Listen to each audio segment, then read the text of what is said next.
You wanted the best. You've got the best podcast. The hottest podcast in the world. The Chris Voss Show. The preeminent podcast with guests so smart you may experience serious brain bleed. The CEOs, authors, thought leaders, visionaries, and motivators. Get ready. Strap yourself in. Keep your hands, arms, and legs inside the vehicle at all times, because you're about to go on a monster education roller coaster with your brain. Now, here's your host, Chris Voss. Hey folks, Voss here from thechrisvossshow.com. There you go, ladies and gentlemen. Welcome to the big show. As always, for 16 years, 24 episodes, we've been bringing the Chris Voss Show. The most amazing guests of mine, sharing their journeys of life and stories, things that you can utilize to make yourself and your life be better, or just entertain you as well. We do entertainment on this darn show. So refer the show to your family, friends, and relatives. Go to goodreads.com/Chris Voss, LinkedIn.com/Chris Voss, Chris Voss 1, the TikTok Itty, and all those crazy places on the internet. Today, an amazing young man joining us today, and boy, does he have a hell of a journey we're going to get into. His book came out February 6, 2025, called Triggered to Change, A Life Full of Turbulence. John Carter joins us on the show. We're going to get into it with him. He published his book, an inspiring autobiography, which tells the story of how he was shot and partially paralyzed as a young member of the Worcester Mafia. He was put in a coma for 90 days, addicted to drugs, and sentenced to prison. That's Fridays around here. Through the hardships, he found a passion for health and fitness and decided he wanted to be a fitness trainer. He now owns Titanium Health and Fitness in Brookline, Massachusetts. Welcome to the show. How are you, John? Hey, Chris. Thank you for having me, buddy. It's a pleasure to be here. Hey, thanks for coming. Give us your .coms. Where do you want people to know you better on the internet? My author website is turbulencebook.com.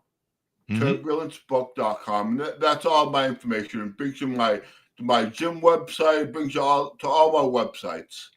There you go. And actually, my TED Talk, I did a TED Talk previously, and that's on there too. So if your audience would like to listen to a TED Talk. Nice. Way to go with the TED Talk there on top of the book. You got to love it. So give us a 30,000 overview of what's inside your new book.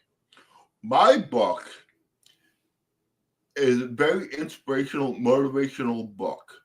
I wrote this book. I was involved in a hectic accident, and it changed my life, Chris. And I wrote about it to tell people how it changed my life and how the things I went through, the choices that I made, the bad choices I made, and then how when my head came clear and the drugs came out of my system, how the choices became better and my life got a lot better, Chris. Wow. There you go. So this is a memoir. Is that what you would you'd say? It's a bit of a memoir there? Correct. It's a very short book, Chris. My book is 60 pages. But, Chris, I did not graduate high school. I dropped out in the 11th. And I did not pay attention to the previous 10. So, Lord knows I'm no scholar, Chris. So, it's my book, but I'm not a writer. I'm an author, but I wouldn't consider myself a great writer. There you go. And so this is your first book then you've written? Correct. There you go. And so give us a rundown. Since this is a memoir, let's get into your bio, your life. How did you grow up, and what were some of the influences that led you down these pathways of turbulence? Well, Chris, I grew up in a very unconventional childhood. My father was in the mob, the mafia, organized crime. And Chris, I love my dad. He was the best father in the world. Never missed a ball game. Was always there. He was my best friend. And so when he died, I wanted to be like him. I wanted to wear his shoes. But Chris, I was not his size. And I found out real quick that I was not cut out for this mafia stuff. I found myself in a world of trouble. This man, instead of paying me a gambling debt he owed me, decided to attempt to murder me, and he shot me in the back of the head. Really? And Chris, in my story, being shot in the head was the easy part. As my life spiraled out of control with drug addictions, alcohol addiction, food addictions, and even prison stay, Chris. Wow. Let's get into this a little bit more. Let's delve into this because this is a great story. Not everyone has an opportunity to change their life through getting shot in the head. So did you join the mob because you grew up with it with your father? Is that correct? Correct. Well, I didn't join the mob. My father was the mob. I was a wannabe. Okay. I wanted to be like him, but I wasn't. Uh-huh. I was not like him at all. But it sounds like you were doing activity, right? If you were loaning money, or was that just kind of a favor for a friend? Or correct, I was involved in it. Okay. And so this man, he owed me money for gambling. He owed a debt. Mm-hmm. Got to pay the big. Instead of paying me, he lured me into his home, and he shot me in the back of the head, Chris. Wow. It was awful. And I went down, and luckily I lived. Yeah. Luckily I lived. So they rushed me to the hospital. So let me break this down a little bit more because they're details and people are going to be left hanging. So how do you escape that situation or stay alive in that situation? Usually when the mob wants you dead, they shoot you in the head and they cut you into pieces and put you in a bag and take you to a pig farm or a dump. So how do you survive? Like I hate to, I didn't mean this as a joke, but I mean, what goes through your head when you get shot in the head? Like what's going on? I mean, tell us, give us the play-by-play if you would. He walked behind me. He said, I have to shut off the security alarm to my home because we're going to enter his home. And he walked behind me and boom! That's the last thing I knew. I didn't know what happened to me. So did you lose consciousness? Oh, yes. I went right down. And he thought I was dead. Oh, okay. He thought I was dead. My partner that I was with at that time in the house was able to escape the house without getting hit by the bullet. Oh, wow. So they tried to kill him too. Right. And he was able to call help for me. And so they rushed me to the hospital. And Chris, this is the messed up part. This was a messed up part. My coma was 90 days. 90 days, wow. And it was one long dream. One long dream, like I lived a whole life. Chris, but it was not an ordinary dream where it's hazy, you don't remember. This dream was vivid. Real vivid. Like, Chris, this happened in 1992. December 15th, 1992 was when I got shot. And I can remember this dream like it was yesterday. Wow. The midst of this dream was we were in the hospital and I was chained to a bed, but I had no idea why I was in the hospital. Yeah. And I was in a room with a bunch of people I didn't know. And you're chained to a bed. And every day they got us. This is a dream now, remind you. Okay. Every day they unchained us out of bed and got us into a swimming pool. Now, the winner of this race got to go home. Chris, it hurt like hell to get in this pool. Remember, this is a dream now. It hurt like hell, and I kept losing. And this is the first time I said in my life, I quit. That's it. I'm not getting out of this bed again. I'm not swimming again. This is crazy. That night, an old man, who I have no idea who it was, sat on my bed next to me. He said, John, you're not going to quit. You're not alone, and I'm going to coach you, and I'm going to help you. Chris, he took me to that pool daily, and he trained me, and he trained me, and he trained me. So now it's the day of the big race. He gets me down to the pool. He gives me this big pep talk. He gets me going, gets me all get up. I remember swimming like a bat out of hell. I hit the wall, and I woke out of my coma, Chris. Really? And I woke. Wow. Thank God. So you won the race, technically? Is that? I won the race, and I woke up. There you go. And I remember that like it was yesterday, Chris. Remember like it was yesterday. So that was a crazy, crazy thing. Yeah. So now I spend 9 days in a coma and another 6 months on top of that in the hospital. So 9 months total. Mm-hmm. Now I get discharged from the hospital. I go home to Worcester, Mass, to my mom's basement apartment. And this is where depression set in big time. In the hospital, I was never alone. There were people all around me. Now I'm in a basement apartment alone. Chris, it wasn't before long. I started drinking. I added drugs to it. Before I knew what was going on, my life was out of control. I was 330 pounds sitting in a wheelchair, and I just thought my life was over. But Chris, I could not afford my drug habit. Mm-hmm. So my bright ideas, after just getting shot in the head, my idea was to become a drug dealer. I'm going to start dealing drugs. Yeah. Imagine it. Imagine this. I just get shot in the head and now I want to start dealing drugs. Yeah.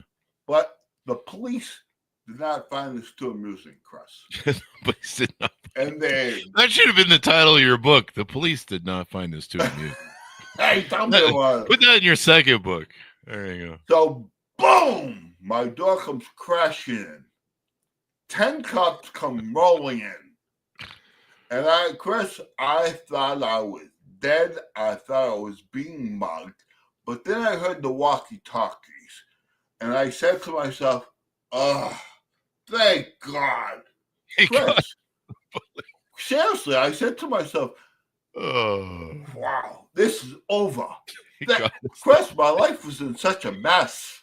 It's not usually something you hear from criminals. Thank God it's the police. And then I remember the cop saying to me, because he seen me smiling, he said, kid, what are you laughing at? You know how much trouble you're in here? I said, sir, you have no idea. This is a good thing. It's a good thing. So they take me they find drugs and money in my apartment, and they take me to jail. But I made bail. I remember getting out of jail. I was in the parking lot now. I was 330 pounds, no more drugs, no money, nowhere to go. My brother-in-law says to me, you need to get sober. Yeah. Chris, at that time, I had no options. I have a lot of options. So I said, okay, I'll do it. I'll do whatever it takes. So he drove me to detox. Mm-hmm. Now, after about a week in detox, my head started clearing up. Drugs started coming out of my system. Yeah. I started getting a little clearer, and I wanted to stay sober. I wanted to. And when you're in detox, if you want to go on and stay sober, you have to go to a halfway house. Now, a halfway house has to accept you. You have to be interviewed. So now I go to this halfway house. I roll into the office. I'm waiting for the executive director to come interview me. And this is where my life changed, Chris. This woman comes walking into the room, and I could see there was something wrong. She sits down and she tells me about her story, how she was in a cocaine accident and it almost cost her life, and she was in a wheelchair for years. Now, this is in 1992 when I met her, and she was already sober for 20 years when I met her. Mm-hmm. I couldn't believe it. I was looking at her in awe. Chris, the wheelchair was hell. Hell. And this woman just told me she got out of it. I couldn't believe it. Oh. I was in awe, and she was glowing. She was happy. I said, I want what this woman has. This woman, her name was Deb, became one of my best friends in life. She's actually the woman who wrote the foreword in my book, Triggered to Change. She wrote the foreword in this book. She changed my life, Chris. That is awesome. That is awesome. What an influence. Unbelievable. And so you started work to get out of the wheelchair then? Chris, unbelievable. This woman was like God to me. I believed every word she said. But just because you were getting sober doesn't mean your life gets better. All your problems disappear. Because I still had this court case over my head. Yeah. So Dad took me to court. And I remember I'm saying to myself, I'm in a wheelchair. I'm with Deb. My first offense. This judge is going to have leniency on me. There's no way he's going to put me in prison. I rolled up to him. He was about 80 at the time. He put his glasses down. He said, Mr. Carter, he said, we don't discriminate in this courtroom. You will get the same sentence any drug dealer in my community gets. Oh. Chris, he gave me 10 years. Oh, wow. At that time, Chris, I was so mad and upset. This man just put a first-time offender in a wheelchair in prison with mass murderers. But that all changed to being positive, Chris. And I'll tell you about that in a minute. So now, Dad looks at me. She says, John, many in your shoes would run. Face your fears. You are not alone. I'll be with you. So, Chris, this woman's word to me was gold. So right after prison, I went without a hitch. Right after prison. I'm a big guy. I'm 6'2". Chris, those big metal doors slammed behind me. I was in a cell 6x6 for another 10 years. Chris, I cried like a baby. I cried and cried, and I could not believe I did this to myself. Couldn't believe it. Chris, this is where my life goes into fitness now. The next morning, 3 convicts entered my cell. And I said, oh boy, I'm in trouble here. And they said to me, we're friends of your dad's. And we're here to help you. Oh, wow. And we're gonna start by getting you out of that wheelchair. Chris, wow. I said, oh, I've been in this wheelchair for years. They said, we don't care if we have to carry you. You are not going to use that wheelchair in here. Chris, for months, they took me to the prison gym. They trained me. I was getting stronger and stronger, using that chair less and less.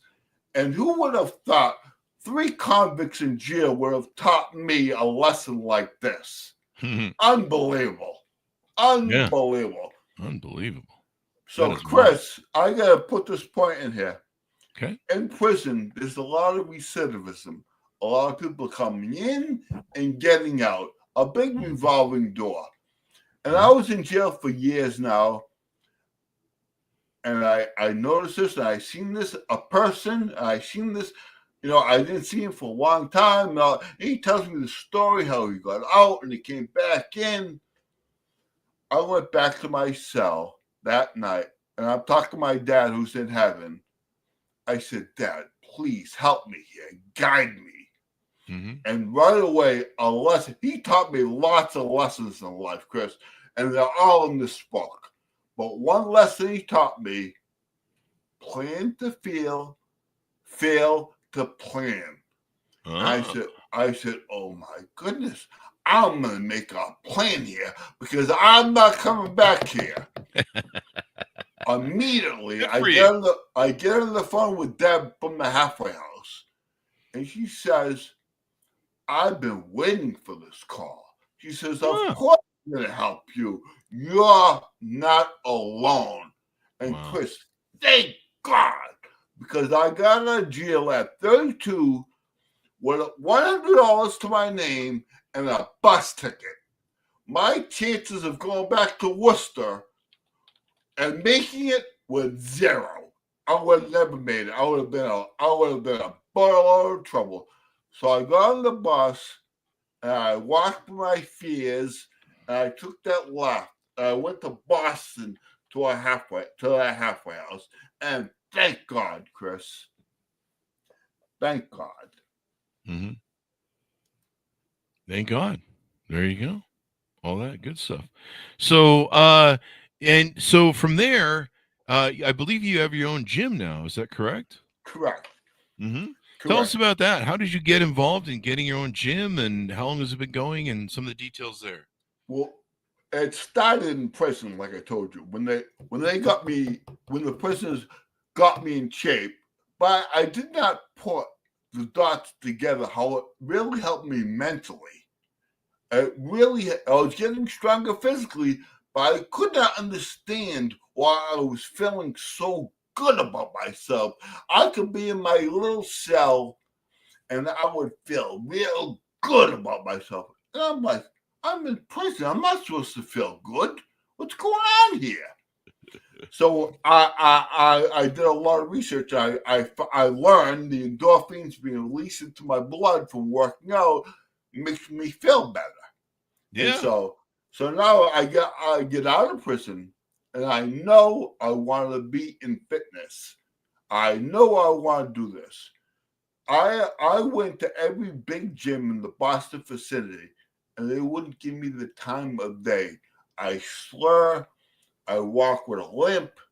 You know, when I'm going for interviews, I'm kind of dressed up, so you can't really see my physique. I'm a pretty muscular guy, so my slurred speech and my gait of my walk are not so apparent because I'm in good shape. So my friend asked me, "You want to go to the gym with me?" I said, "Sure." Well, and he was going to Boston Sports Club, and that was one of my gyms on the list that I wanted to apply for that I have not yet. So I went. I'm in my gym clothes. I'm working out, and I spot the manager. He's a big, muscular guy, very intimidating. I said, maybe I'm not going to approach him. But then I seen him smiling, very friendly, giving people towels, being very friendly. I said, this is my chance. I'm going to approach him and I'm going to talk to him. I approach him, Chris. He says to me, I have a few minutes. Why don't we sit down in my office? That few minutes turned into an hour-long conversation of my story. Wow. And he looked at me and he said, can you start tomorrow? Wow. And I still have not told him about the prison part yet. I told him my whole story, but I left out the prison part. And he hands me the application, and right there's the query. I said, oh boy, what am I going to do here? I said, I'm going for it. I'm going to be truthful and honest, and I'm going to go for it. Chris, I told him the story, and without batting an eyelash, he looked right at me and says, can you start tomorrow? Really? I says, didn't you just hear me? I just told you I was a felon. He said, first of all, thank you for being honest. And second of all, I just wish my mom was alive to speak to you. His mom had passed away a few years earlier of alcohol addiction. And he said, if she heard you talk, she just might make a plan and not have another drink. Mm. And so that's how that started. So now I go home, and that night I get the phone call. It's my new boss saying, my morning person just called in sick, and I'm an hour away. Can you open my gym for me? I said, sure. This is my first day. Chris, he tells me the combination to his gym. I couldn't believe he just trusted an ex-felon with the combination of his gym. Couldn't believe it. So now I go in, I open up, and that Boston Sports Club, Chris, when you join that, you get what's called a PFW, a private free workout. And so it's my job as a trainer, when the person gets a free workout, to then sell them to a package of training sessions, so it becomes my client. So this man comes walking. It's 6 in the morning now. He's looking for the kid I'm replacing. And I said, I have a few minutes. I can take care of it. We can sit down, talk, and go from there. Chris, he's 60 years old. He's overweight. He proceeds to tell me how he has diabetes, how he has a L5 slip disc, he has a neck. I'm saying, oh my God. Talking about first of all, I'm trying not to show him I'm nervous. I says, we can go have a little workout. I take him to the floor, I give him a little light workout. Now I bring him back to my office, and it's time for me to sell him so it becomes my client. So I hand him a menu of the prices. And he says, I'll take one of these 50 packs. Chris, it's $6,000. Oh, yeah. There you go. I'm looking at him, and I'm trying to keep a straight face. I have no idea what to do.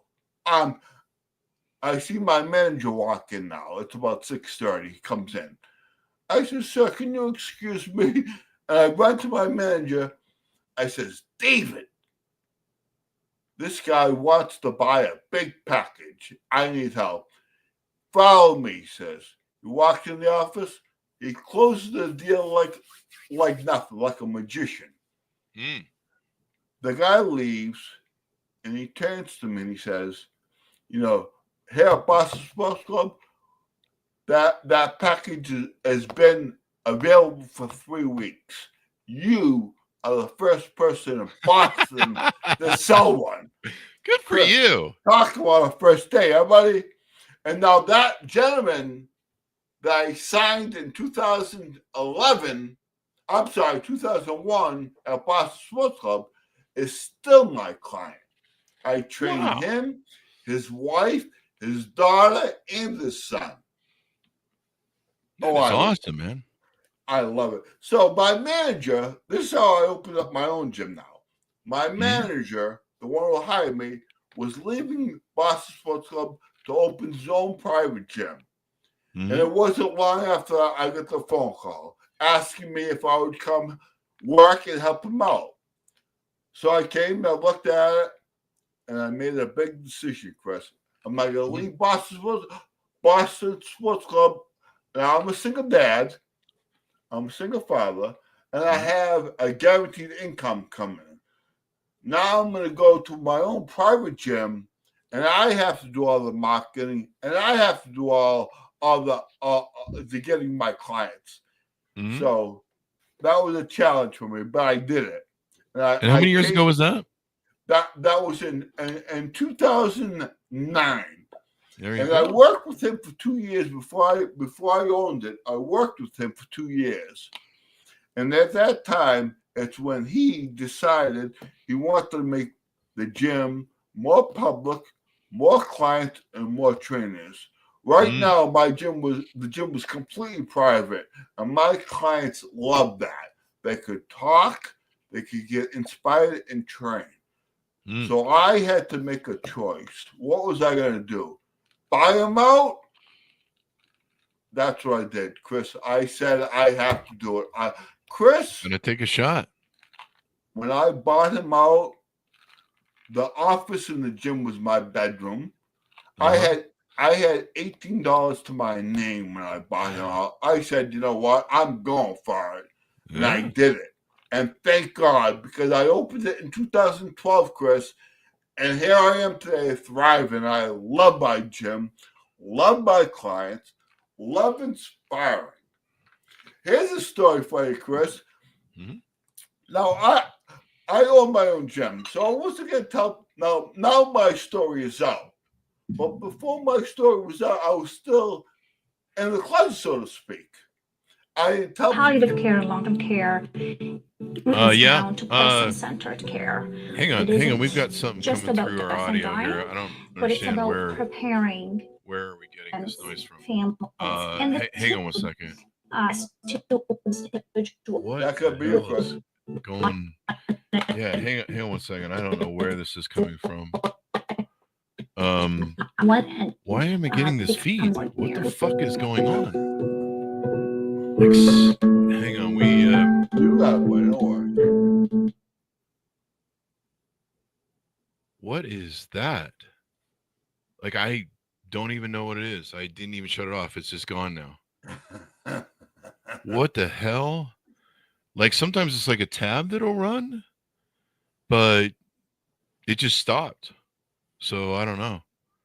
That's bizarro. Anyway, my apologies. We'll edit that No out worries, bud. in post. Go ahead with where we were at there. All right, so I did not tell people my story. I wasn't going to tell somebody that's coming in to check out my gym, oh, I was in the mob, I got shot in the head, I was in prison, I was a drug dealer, but join my gym. It's a great gym. Chris, they run. So I came up with a story, and I did not want to lie.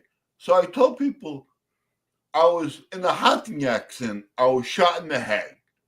And that really wasn't a lie, Chris, because I was shot in the head. I just left out the part that I was the one being hunted. I just leave that part out, Chris. So that's where my TED Talk came in, because I had this client, and after a while, when you work with somebody for 3 times a week for months, you build a rapport and you start trusting them. So I started divulging a little bit of my story each time to her. And finally, she said to me, she says, boy, she says, I just thought you were in a car accident. She says, I had no idea you went through all that. She says, you have to tell people your story, and you can start with a TED Talk. Yeah. And she had the connections to the TED Talk. So she got me an interview.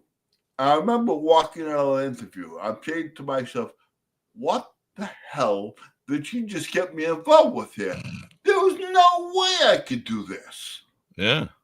And she looked at me. She says, John, you're not alone. I'm going to help you.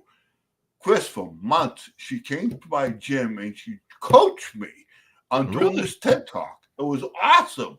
Wow. I remember hitting the stage. I got a standing ovation. My first time talking. Chris, the adrenaline pump that I got from that, I felt like I was back on the football team again. It was incredible. So I said to myself, I see my clients getting inspired. They love talking to me. Now I see a whole audience receiving my message well. I have to tell my story in a different way. So that's why I wrote my book, Triggered to Change, Chris. And my book, I always talk about not being alone. For years, I felt alone, Chris. I volunteer for a charity called Service Dog Project. We raise, train, and donate Great Danes to the mobility impaired, with first responders and veterans getting priority. And Chris, my book, the proceeds are going to help the farm. There you go. And Chris, they've given so much to me. I needed to give back, and that was a big inspiration of this book, because they are such a great charity. I've met so many veterans that came back with mobility problems, and not only are they getting a great support dog for their physical means, they're getting an emotional dog that's going to be their best friend. Yeah. My dog is with me 24 hours a day, Chris. He is my best friend. I have 2 of them. My first one, Jagger, he got very sick. Mhm. And I saved his life and I retired him from my service dog and made him my pet. But Mhm. Chris, my 83-year-old mom with dementia lives with me. I had no idea Jagger was going to be her service dog. Oh, She'll be in her wheelchair and she'll start crying for no apparent reason. Jagger will see that, he gets right up, goes right over, puts his big head, he's 200 pounds, puts his big head right on her lap. She totally forgets why she was crying, smile from ear to ear. Oh, anybody dealing with a family member with Alzheimer's, dementia, any kind of memory problem, I'll tell you what a godsend this is. Unbelievable. There you go. So as we roll out the show, give us your final pitch out on people, how to get to know you better, to buy the book, et cetera, and to get to know your story more. You want to go to turbulencebook.com. Turbulence is my dog's name. So Life Full of Turbulence made sense. And I'll tell you guys something. It's a great charity, an awesome charity. If you want to support them, go to Amazon and get the book. And please leave a review. They change lives. And they started with me, boy. They changed my life. It's unbelievable. There you go. Well, you've had so many great stories and some great opportunities and so many people who helped you along the way. It's great that you give back. So thank you for coming on the show and sharing your story and journey. We certainly appreciate it. Oh, Chris, thank you, my friend. You guys have a great day, and thank you for listening. Thank you, John. Awesome. Thanks, John, for tuning in. Order John's book up wherever fine books are sold, called Triggered to Change, A Life Full of Turbulence, out February 6th, 2025. Thanks so much for tuning in. Go to goodreads.com/Chris Voss, linkedin.com/Chris Voss, Chris Voss 1 on the TikTok, and all those crazy places on the internet. Be good to each other. Stay safe. We'll see you next time.